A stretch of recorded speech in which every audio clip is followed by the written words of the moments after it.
My name is Rose Amador LeBeau. I am President and CEO of CTC. Our mission is to help people through employment and education become self-sufficient. We have a day worker center. We have educational programs so people can get their GEDs. We serve a variety of people, people who've just become unemployed, people who have never worked. We work with homeless people. We work with people who have just gotten out of prison and have to re-enter the workforce. So we're full service. I think it's seeing people make the change, become successful, make that transition, and actually having an impact on people's lives, a positive impact.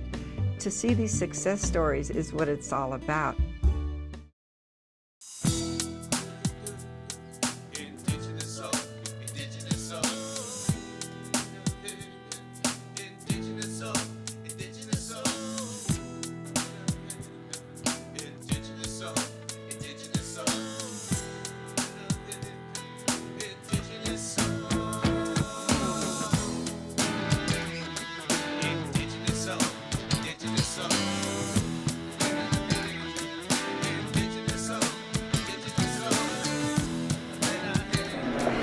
I'm Siwapili Rose Amador LeBeau, and this is Native Voice TV. We're here at the Presidio in San Francisco on location for a grand opening of a series of picnics they're going to have in the park here. And I'm here with Tony Cerda, who's going to be doing the opening ceremony for the event. Hi, Tony. Hi, how are you doing? Tell us about you and your tribe, and what are you going to do today? We're going to be sharing some of our culture and some of our things that we do. And which tribe is it? We're the Coast-to-Know-Rums Carmel tribe. We're Ohlone people. And your people are from the coast, obviously. Yeah, we're from the coast. In fact, we have our lineages go to Carmel, Santa Cruz, and Mission Dolores. Our seventh generation great-grandfather was Sumu. Sumu was the head of the chiefs that went on the San Carlos ship at Angel Island in 1776. Oh, okay. And he was from Cupan. And you're going to dance and give a blessing to the opening of the ceremony today? And do you normally come up here for that type of event? I know your granddaughter dances with you now. Yeah, they're always here. We come up whenever we need to come up. So they asked us to come up and do this, and so we came up. I've been coming here since about '93 when we started doing ceremonies here to open up the marsh, because it used to be covered with asphalt. And I was here on the project when we were cleaning that up and making it back into a marsh. Which is a marsh is a life for the bay, and a lot of people at that time they didn't know that. That's why they covered them up, and then they found out that the bay is dying because the water comes in and picks up the food for the bay. And when there's no marsh, it doesn't take any food out. So they're finally finding that out. Oh, I see. So, you're the chairman of your tribe? Yeah. How long have you been the chairman? Since '93. Oh, for a long time then. Yeah. How many members? 2 years. We get elected every 2 years. How many members in your tribe? There's a little over 2,000 of us. Oh, there's quite a few. Of course, there's some new ones come in, and some of the older ones they pass on, cross over. Yeah. So you start the kids dancing when they're very young, obviously. Oh, right? Yeah. They've been dancing all the time. We've always done ceremony down there because, see, we traveled down to Southern California in 1863. And so my great-grandfather was born down there, we were born down there. So we always had our nucleus of our tribe there in Southern California. They went down to Pasadena. When they left this area, they left from San Jose. Oh, okay. Because my Uncle Philip was baptized in San Jose in 1863. And then my great-great-grandmother, her name was Ramona Silvas, she got married to Dolores Rodriguez, who was Cahuilla from down there in 1865. So that's in between theirs when we transitioned down there. So we've been there together ever since. Oh, good. And do you still speak the language? We don't speak the language. We do learn it, but it's something that we lost. You know, that's the first thing they took away from us. Is our language. Yes, And so they taught us Spanish. I know. And then the schools took the Spanish away. They took everything away. Well, at least you're bringing the dance back, the ceremonies back, and you've Right. retained that. Right. That's great. Yeah, because the ceremonies were lost, okay, and the dances were lost with the missions. But then with the secularization of the missions, they started bringing them back little by little. Mm-hmm. And so that's the time that we went down to Southern California. Right. Mm-hmm. Well, we're looking forward to the opening ceremony today and seeing you out there. And we see you around town, and we saw you at the Mexica ceremony and different events. So nice to see you, Tony. Thank you for being here, and we're looking forward to it. All right. Thank you very much. You're welcome. Now we're here with Matt from Off the Grid, and he's going to tell us about the event we're going to have here today. So what is it, Matt? So Presidio Picnic has been going on for the last 5 years. The goal is for it to be the most amazing picnic experience in the world, really. It's located on the main post of the Presidio Trust, and it happens every Sunday from now in March until the end of October, from 11 to 4 p.m. So it's been going on. So is it mainly the local community that comes out, or do you have tourists, or both? It's really a wide cross-section of people. So we really try hard to spread the message to all different areas of San Francisco by trying to be inclusive of different cuisines, and also make it as interesting a choice as you can for the choices that you have. On top of that, it's a lot of tourists have tended to come because it is a pretty unique experience in the San Francisco space. So do you have different themes that you use, and what are those themes for this year? So this year is all about trying to be as inclusive and diverse as we possibly can. So we're partnering with the Trust for them to program different cultural themes once a month in conjunction with the event experience. So that'll be once a month. You can find out information at presidiopicnic.com. We're starting today with the Ohlone opening ceremony, and then we're kind of going from there. But in addition to that, we try and represent as many culinary backgrounds as we possibly can. Filipino, Latin American cuisines, Indian. We are quite literally all over the place. Oh, nice. So, Yeah. and then you have entertainment from different cultures as well? Yeah, so it's less a kind of show kind of experience and more a lounge experience. We try and be multi-generational, so the experience of people come out is really about, you'll see people with young kids, with grandparents there, young people who are out having a good time. It's really a huge cross-section of the San Francisco Bay Area community. So, if you make changes to this event, what would you like to do, or what would you like to see? So over the course of this season, we do add additional food vendors over the course of the year, and one of the things we would really love is people to apply who are bringing a Native American culinary perspective to our event. And so if there are people out there, we encourage them to go to presidiopicnic.com, and if they have an interest in serving food and representing Native American culinary traditions, we'd love to see them. PresidioPicnic.com. That's it. PresidioPicnic.com. Thank you very Come on, much. join us. We would love to have you here. Great. Thank you. Oh.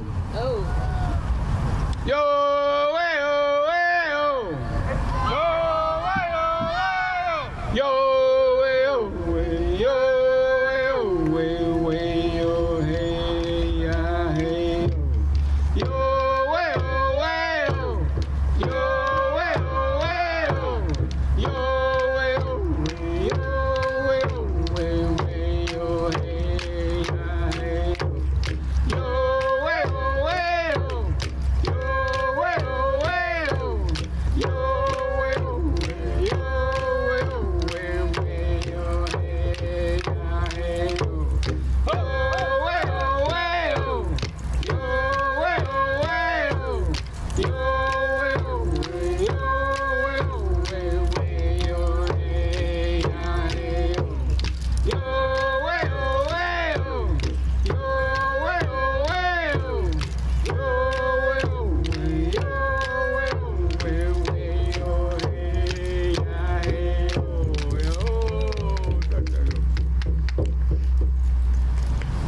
was our entrance song.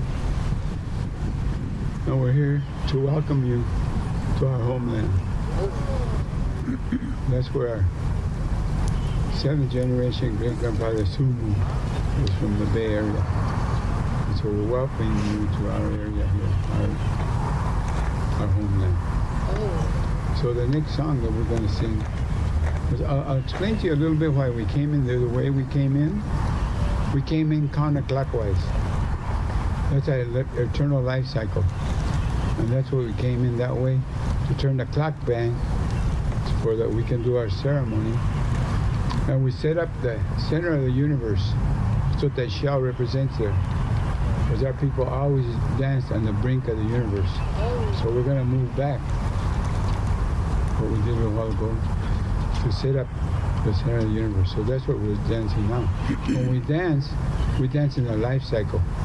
So we dance clockwise.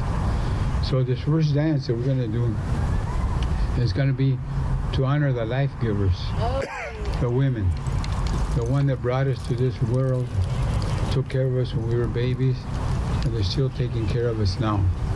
So to honor that, the women, are going to be our first song.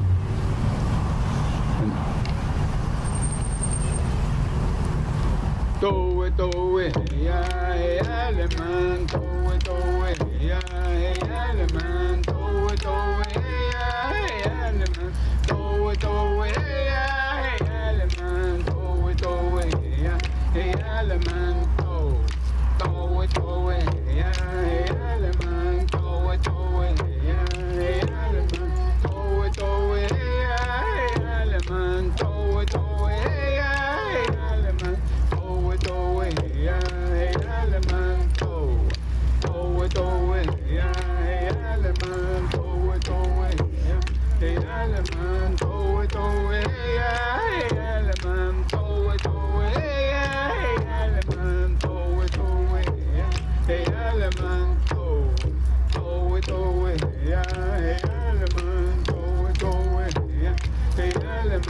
towe ya eleman, towe ya eleman, towe ya eleman,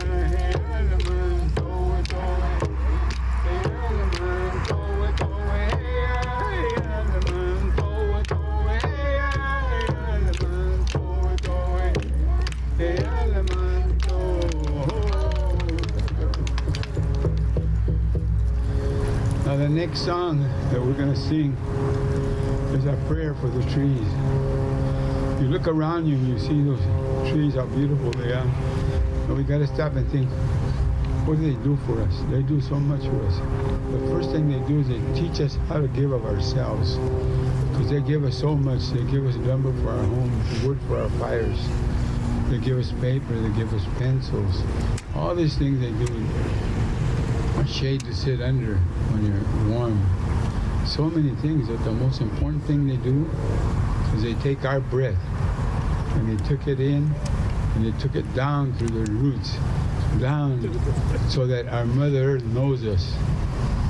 We have been breathing through those trees, so our Mother Earth, she knows who we are and she knows where we're from. And what they do back for us, they take that back out and give it to us as oxygen, so that we may live. Without that oxygen, we wouldn't be able to live on this earth. So we gotta thank those trees, and this is our prayer for the trees. We're gonna thank them. We're gonna sing an acorn song. Hey, hey, hey, hey, hey,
next song that we're going to sing is a prayer for the water.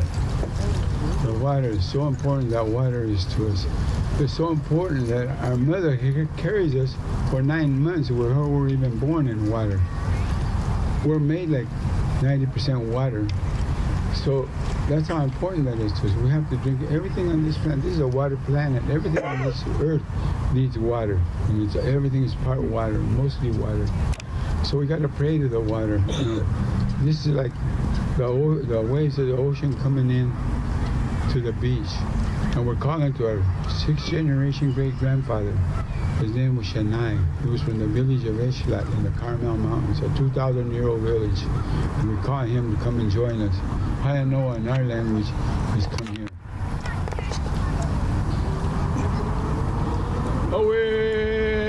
Awesha, Mawesha, Away, Awesha, Mawesha, Awesha, Shania, Shania, Shania, Shania, Hayanoa, Awesha,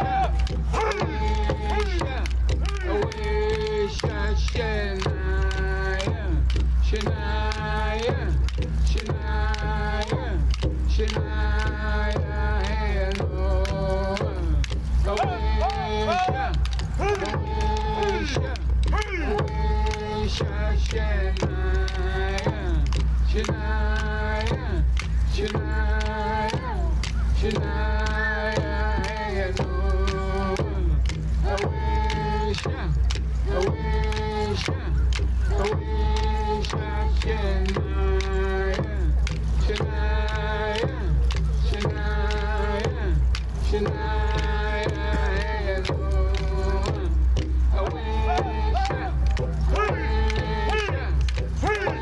Awesha, Shania, Shania, Shania, Shania, Hayanoa, Awesha, Awesha,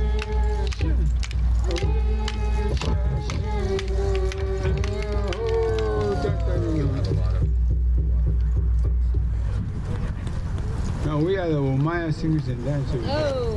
Umaya in our language is a hummingbird. So we're the hummingbird singers and dancers. So the next song that we're going to do is the Umaya. Umaya, Umaya, Umaya, Umaya, Umaya, Umaya, Umaya, Umaya, Umaya. I know.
Everything we do is a prayer, and everything that we do, our dancing, our singing, is all prayers.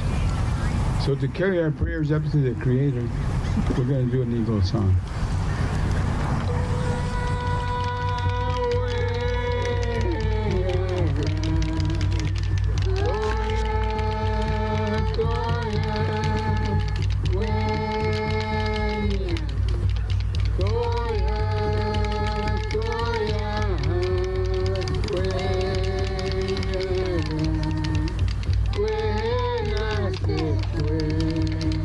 Yeah.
Chichayo.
Stay right in there because we're going to go out a little bit.